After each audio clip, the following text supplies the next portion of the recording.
This is episode 160. Smarter Parenting welcomes you to our podcast series, The Parenting Coach for ADHD. Here to heal and elevate lives is your parenting coach, Siope Kinikini. Well, hello everyone. How are you? I hope everyone is doing well. Thank you for joining me. My name is Siope, and I am one of the hosts here at the ADHD Smarter Parenting podcast. Thank you for joining me wherever you may be. Today's topic is one that I'm very passionate about, and I'm excited to share it with you. I want to talk about how ADHD affects the entire family, how your family may be affected when you have one child with ADHD and you as a parent are trying to navigate those waters. How does that affect siblings? How does that affect parenting as a whole and your perceptions of what parenting should look like or what parenting should be? So this podcast is geared towards you as a parent doing some introspective work where you can evaluate where you are, what you're feeling, what is important to you. So I'm going to cover 3 specific areas during this podcast. First off, I'm going to talk about the effects to the entire family. I'll share a story of a family that I have been coaching and working with their permission. I have, however, changed their names in order to keep their privacy. The second topic I want to cover is strategies to help you in dealing with this issue. And then the third thing is how to focus on the positives. Now, this is different than toxic positivity, which is trying to find positives even in circumstances where it may not be appropriate. But how to consciously make decisions on how to interact with your children in positive ways in order to bring about the change that you want as a parent. So let's start off with the first topic, which is how does ADHD affect the entire family? Let me introduce you to Allison and Ben and their 4 children. Their oldest son, Dylan, has been diagnosed with ADHD. Now, they've been coaching with me for a few weeks, so not very long. And I met with Allison and Ben to do an overall wellness check during one of the coaching sessions. I wanted to see where they were emotionally. They reported feeling constantly exhausted, but mostly from Allison because she was the one that was with the children the most. Now, Allison said she was constantly trying to correct and help Dylan with his behaviors in the morning, getting him ready for school, getting him out the door. He would lose a shoe. He would forget to brush his teeth. He'd become distracted. So it started off in the morning where it was difficult for her to really be excited about the morning routine. And so she's already starting at a deficit in the morning. And, when you're starting at a deficit in the morning and you're anticipating that, you never really get good rest.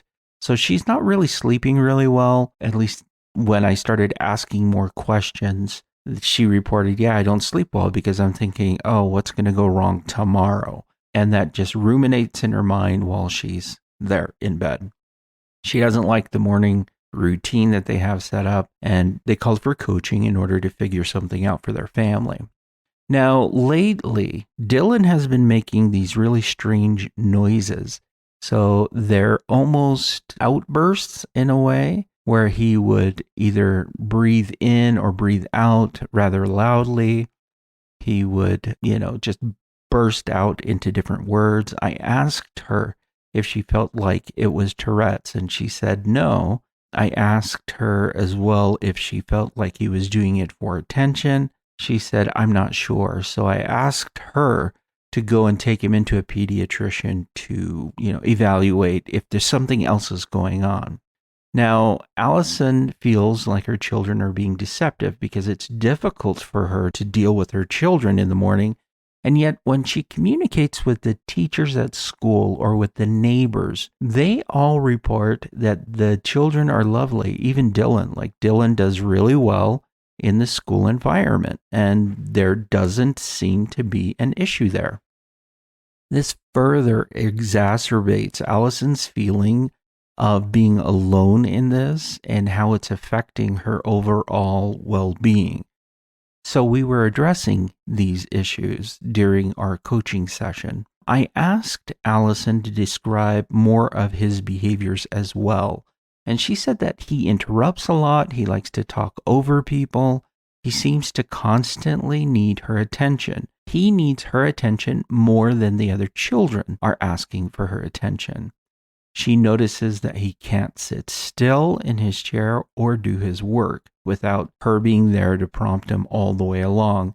And she's exhausted because she has things she has to do in the home that she feels like she's consistently babysitting her child.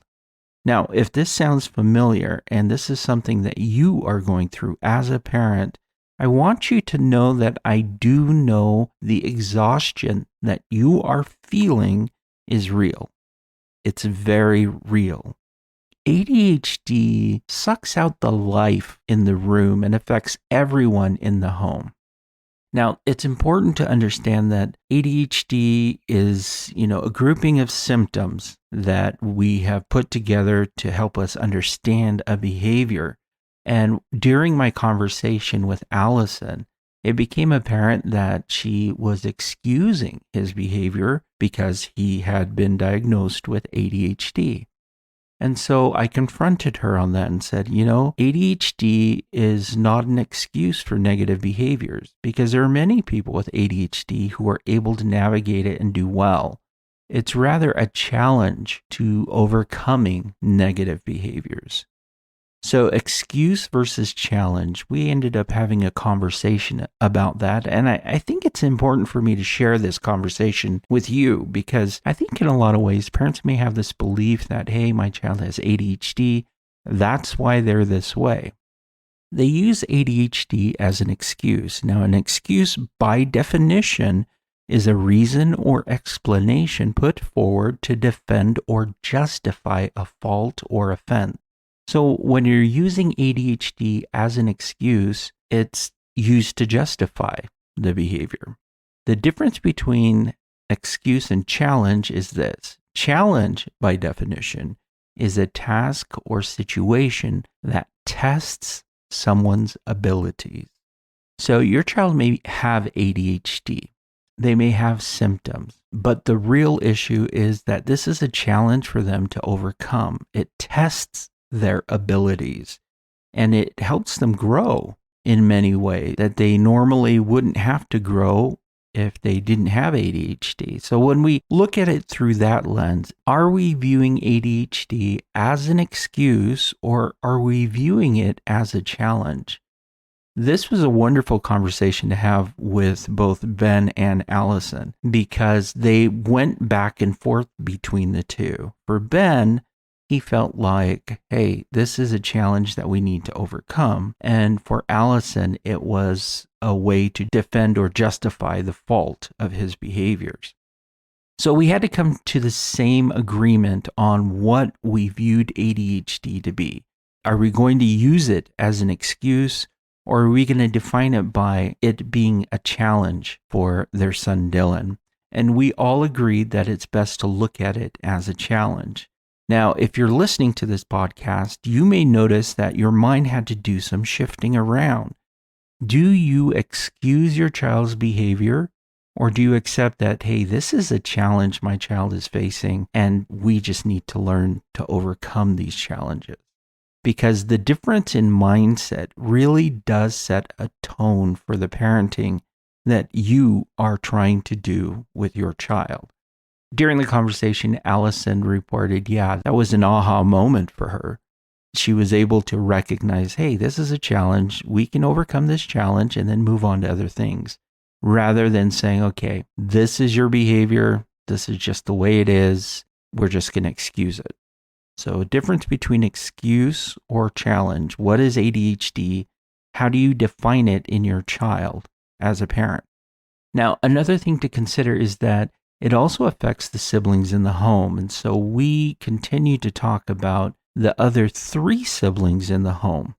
Now, having a sibling with ADHD can cause the other children to feel anxious about social interactions. They may feel jealousy because one child is getting more attention or seeking more attention. They may become angry because they're required to do just a little bit more. So there's an imbalance there. And with Dylan being the older sibling, it made it even more difficult for the younger siblings who could follow the instructions necessary to move on with their lives, where Dylan had a challenge. He was challenged by his inability to focus. So it's important for parents to take stock of what is happening in the home. What are the dynamics between siblings? We went into a discussion about how the other siblings perceive what is happening in the home and how they perceive their parents interacting, how the children interacted with each other, resentments, arguments, when they get along, how they get along, things that help them get along. We reviewed all of these things because ADHD does affect the siblings in the home as well. As I was speaking to Allison and Ben, we became more and more aware of where changes could be made. I asked them both if you could ask your children to do something and they were able to do it on the first try, which of your children would be able to do that? And they both reported, well, it's the two younger ones. They tend to follow instructions really well. They don't need a lot of supervision. And this is where we had a further discussion during our coaching session. So I talked to them about this term that is often used, pick your battles. Now, I do agree we do need to be cautious and careful in choosing what things we are going to draw the line for and address. And there are some things we just have to allow to let go because everything will be an argument or a fight and nothing ever gets done. So we have to do that. However, I like to look at it more as what are the strategies I'm going to implement in order to bring about the change that I want. I think picking your battles is less effective than saying, I'm going to come up with a strategy in order to work out what it is that we need to do in order to get done. So this leads me to the second point. What are the strategies that can help you? First off, you need to be sure that your child is correctly diagnosed. I mentioned to Allison and to Ben to take their child into their pediatrician to talk about these sudden outbursts. And it's important for you to work closely with your pediatrician about what is happening because there are symptoms of ADHD that manifest, but it may not be ADHD. It may be something else. So be sure that your child is diagnosed correctly.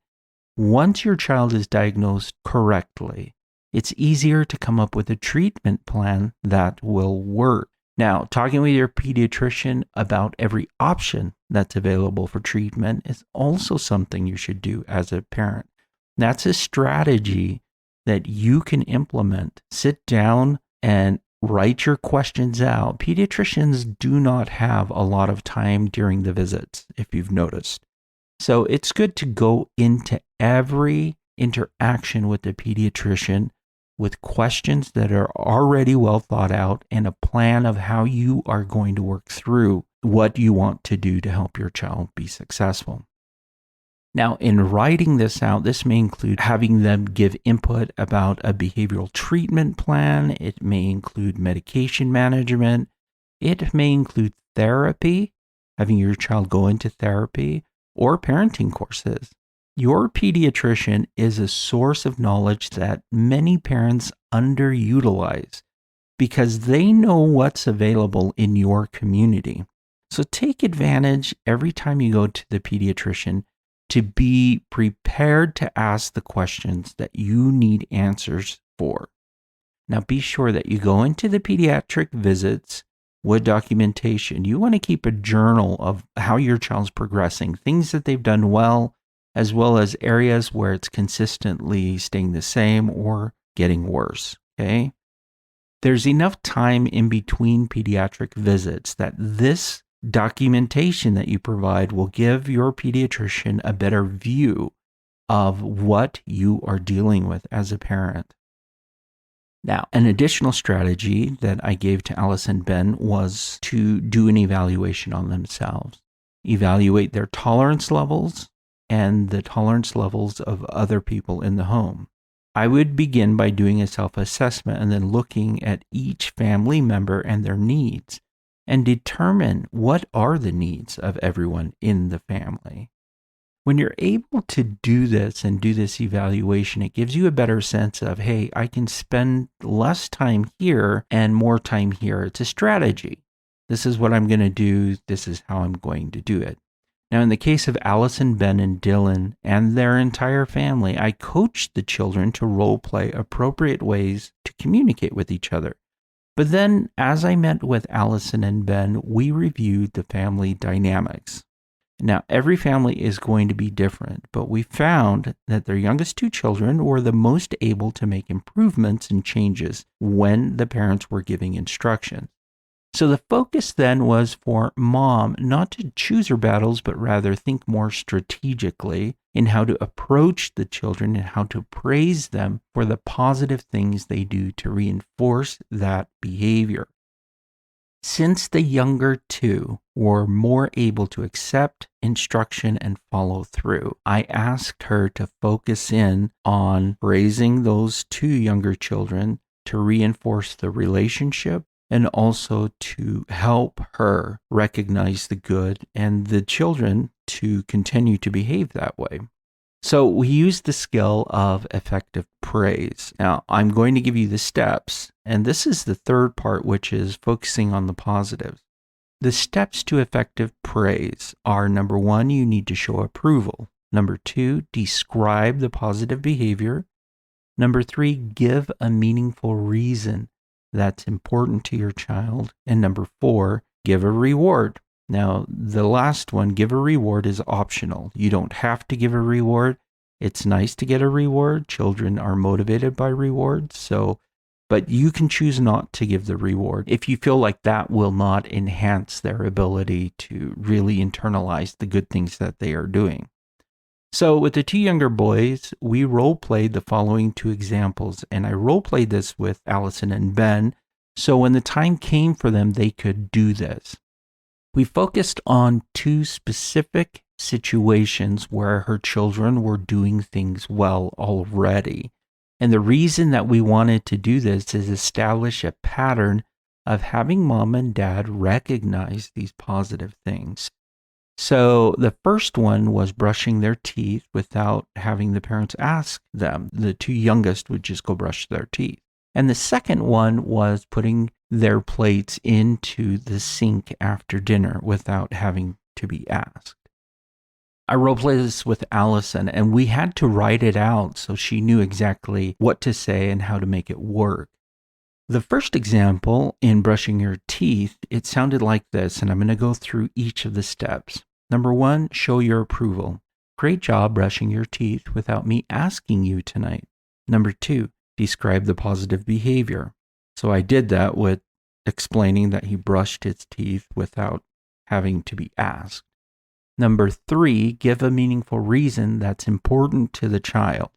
This is the example I used with Allison. When you brush your teeth on your own without me asking, it gives you more time on the tablet. So here's your tablet, and now you have more time to do something you like. So we wrote that down and we role-played it. I role-played it first, being the parent and her being one of the younger children. And that's exactly what I said. It doesn't have to be huge, doesn't have to be elaborate, but it does need to have each of those steps. Show your approval, describe the positive behavior, then give a meaningful reason of why it's important, and then give a reward if optional. Let me give you an example of how quick this can be. So let's say the boys went up to the bathroom, they brushed their teeth, they came downstairs. Then Allison would say, "Great job brushing your teeth without me asking you tonight. When you brush your teeth on your own without me asking, it gives you more time on the tablet. So here's your tablet, and now you have more time to do something you like." You see how quick that interaction is, and yet it hits all of those 4 points. So we practice this over and over again to help Allison feel comfortable in giving this type of praise and paying attention to each of those elements of effective praise. Now, in the second example we did, it was about putting their plate into the sink. So this is the example as it came out, and we wrote it out. I noticed you took your plate to the sink after dinner without me asking. Thank you. When you take your plate to the sink on your own without me asking, it gives us more time to read a book together. So grab a book and let's read a little bit before you brush your teeth. Sometimes it's very helpful to write this out with the steps so you know exactly what to say and what to fill in. And I highly recommend this for people who are new at using effective praise. So using effective praise with the children who are doing things well does a couple of things. First off, it helps the children be seen, felt seen, and feel connected to the parent, which is important. Second, it encourages them to continue that behavior on their own. And as time goes on, she'll praise them for a week for these things, and then we will change it up to something else that we want them to improve in. Third, it helps the parent also focus in on good things the children are doing. And it also helps them understand the mindset of a child. What is motivating for my child? Now, using effective praise is a helpful way for children to recognize what they are doing well and to focus on it and then build confidence in doing it. This is the skill that I practice with Allison and Ben to practice with the two younger children because we want to continually see good behaviors coming from them and we want to be able to connect with them. Now, there's still a child that has ADHD in the home who's going to demand a lot of attention. But can you see how as we strategically work towards helping other family members, it will affect the entire system? And let me explain how that works in this instance, but also in ways that I've seen in other families.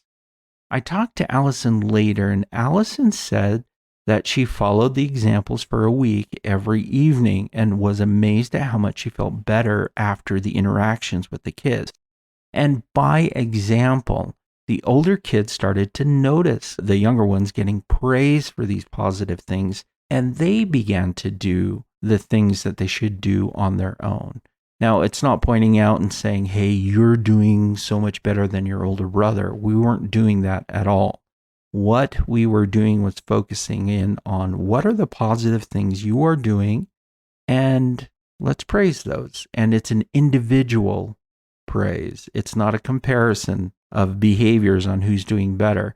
But this helped the other children recognize, hey, if I do positive things, then I do get positive praise.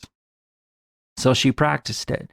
She felt better. She noticed her connection with the younger children were better. And she also noticed the older children starting to make some shifts and doing things on their own. And with their son, Dylan, he would brush his teeth and then come down and report before she could praise him about it, saying, hey, I brushed my teeth, and then waiting for her to praise. Very, very powerful technique. And it's a very strategic way of working with the entire family in order to help everyone in the family feel like they're a part of what's happening. I highly recommend effective praise for any parent because it's a mind shift. It is a mind shift for you. It's also a mind shift for your children, and it helps in every aspect of how your children interact with you. So take the time to learn the skill, write out what you are going to say. You want to initially start with something your child is already doing well and emphasize those things and then change it up. So with Allison, we started with these two examples, and then we moved on to getting your school clothes ready the night before. So she would praise them for that. Again, the difficult part of using effective praise is a lot of people feel like is this toxic positivity, which is a deliberate and well-defined technique that really focuses in on, hey, we're just going to praise everything, even if it's super negative, like trying to find the positive in super negative things. No, we're not doing that. What we are doing is we are focusing praise in a way that a child can interpret is helpful in building their self-confidence in doing a task.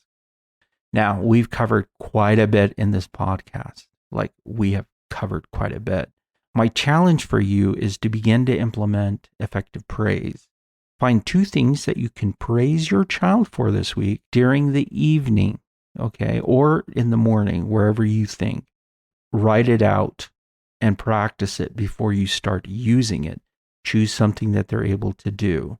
We talked about how this affects the entire family. ADHD does drain energy from parents and from children. I want you to know that I understand the exhaustion that comes from that. Your exhaustion is not made up, it's real. And it's difficult because you're dealing with it over time, consistently chipping away at how you feel. So take some time to do something that will recharge your batteries, even if it's small. A cup of coffee, having a snack. If you notice, I'm always choosing food because that's my comfort. Going for a run, jogging, listening to a podcast, whatever it may be, do something that helps to make you feel connected to yourself and that helps replenish your batteries. And then use the strategies that I had mentioned, including effective praise. Work with your pediatrician, keep a journal, evaluate everyone in the family, their tolerance levels. What does everybody need? And then obviously go back to the effective praise for the positive things your children are doing. If you can find the positive in your child who's struggling with ADHD, that's a huge bonus, because as you start to focus in on these positives, you'll start to notice that positive behaviors will start to outweigh the negative behaviors because they want that approval and they want that connection with you. So by focusing on those things and reinforcing them, making them feel more confident in that, the negative behaviors become less and less. There's only so much room in there. And as we start to expand the great things your children are doing, it kind of kicks out some of the negative things that they are doing over time. I've seen it happen a ton of times. It's rather quite amazing how that works with children. So anyways, those are the challenges. Those are the things we've discussed. Share this podcast if you can. But my challenge to you is to find 2 specific ways that you can use effective praise during this next week with your children, and do it every night. Write it out, practice it, be prepared, and watch the changes happen.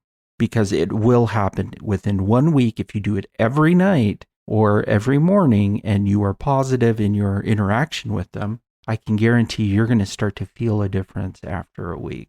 I've seen it happen over and over and over again. I'm here. I'm hoping the best for you during this time, and especially for parents who are feeling that exhaustion, my heart goes out to you. Just know you have a friend who is doing his very best to try and reach out to you and let you know that we care. And that's it from me for this week, and I will talk to you again in the future. All right, bye.